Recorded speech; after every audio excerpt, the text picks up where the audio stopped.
Halo, assalamualaikum. Balik lagi bareng aku Ria.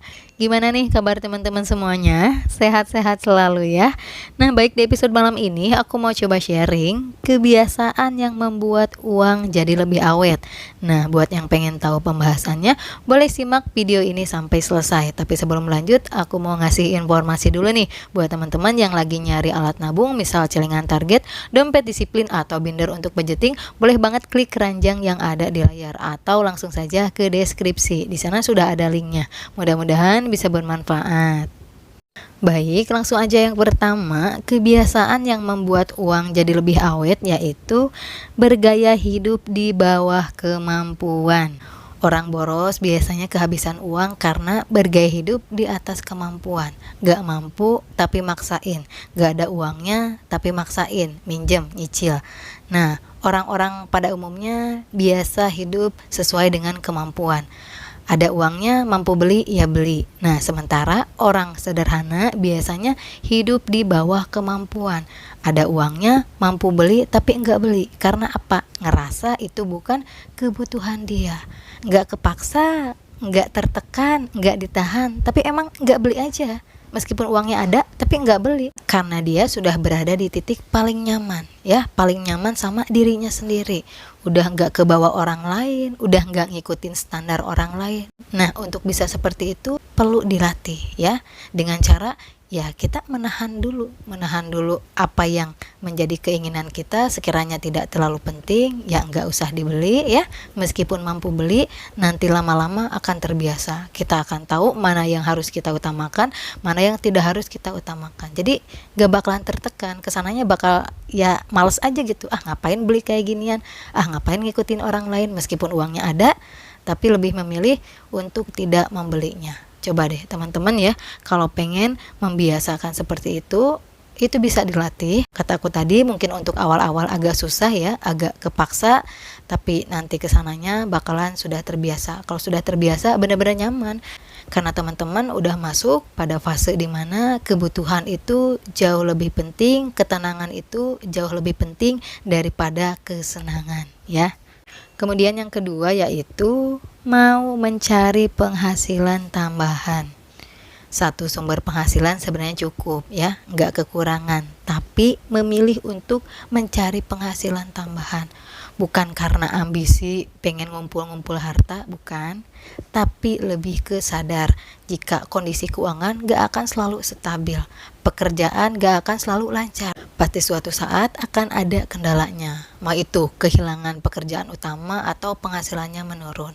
Nah, sebelum itu terjadi, diantisipasi dengan mencari penghasilan tambahan. Jadi, tidak bergantung pada satu sumber penghasilan. Apabila kehilangan pekerjaan utama, masih punya pekerjaan cadangan, atau misalkan pekerjaan utama nggak hilang, tetap lancar, penghasilan bisa meningkat, sehingga bisa memaksimalkan untuk menabung.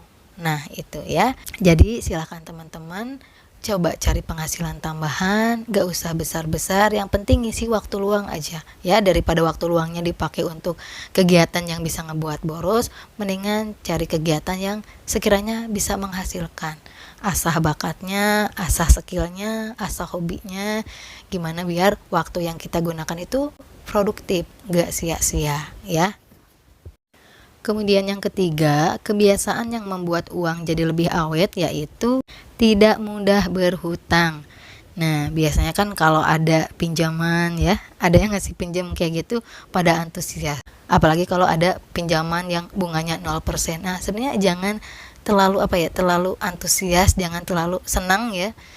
Kalau ada pinjaman kayak gitu, karena yang namanya pinjaman kan tetap harus dibayar.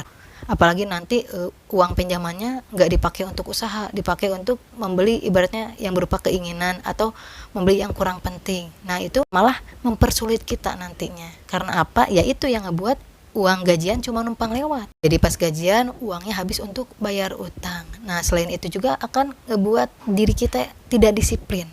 Ah, habis uang juga bisa pinjam ke teman kayak gitu kan.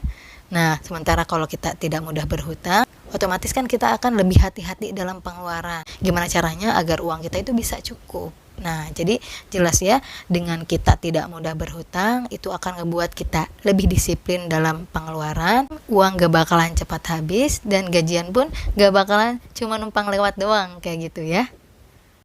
Kemudian yang keempat, kebiasaan yang membuat uang jadi lebih awet yaitu belanja seperlunya dan secukupnya. Nah, jadi kalau pengen uangnya lebih awet, jangan belanja berlebihan ya, secukupnya aja. Meskipun itu kebutuhan. Karena sering banget aku bilang ya, kalau misalkan kita numpuk-numpuk kebutuhan, misalkan lagi diskon nih, mumpung lagi diskon, potongan harganya cukup gede, terus membeli kebutuhan berlebihan. Nah, nanti takutnya uang kita yang cuma segitu-gitunya malah habis. Pas ada pengeluaran dadakan kan sulit ya. Kita nggak mungkin bisa memanfaatkan stok kebutuhan tersebut. Masa ya ibaratnya kita harus bayar ini, bayar itu, ada pengeluaran ini, pengeluaran itu, dibayarnya pakai kebutuhan yang udah kita beli ya, produk yang udah kita beli kan nggak mungkin. Nah, makanya beli kebutuhan secukupnya aja ya. Meskipun ada promo, meskipun ada diskon, jangan takut. Biasanya bulan depan suka ada lagi promo dan diskon. Jangan takut kehabisan. Beli secukupnya saja biar uangnya nggak habis, sehingga kita masih punya pegangan uang. Kalau ada pengeluaran dadakan, uang tersebut yang bisa menyelamatkan kita. Nah, baik, kesimpulan pembahasan di episode malam ini mengenai kebiasaan yang membuat uang jadi lebih awet. Yang pertama, bergaya hidup di bawah kemampuan. Yang kedua, mau mencari penghasilan tambahan. Yang ketiga, tidak mudah berhutang. Dan yang keempat, belanja seperlunya dan secukupnya. Oke, mungkin cukup sekian pembahasan di episode malam ini. Sekali lagi aku nggak ada niatan untuk menggurui, aku cuma pengen sharing aja. Berharap video ini bisa bermanfaat buat teman-teman semuanya. Mohon maaf apabila banyak salah kata. Kalau suka dengan video ini, boleh like, komen, dan subscribe. Wassalamualaikum warahmatullahi wabarakatuh. Sampai jumpa di video berikutnya.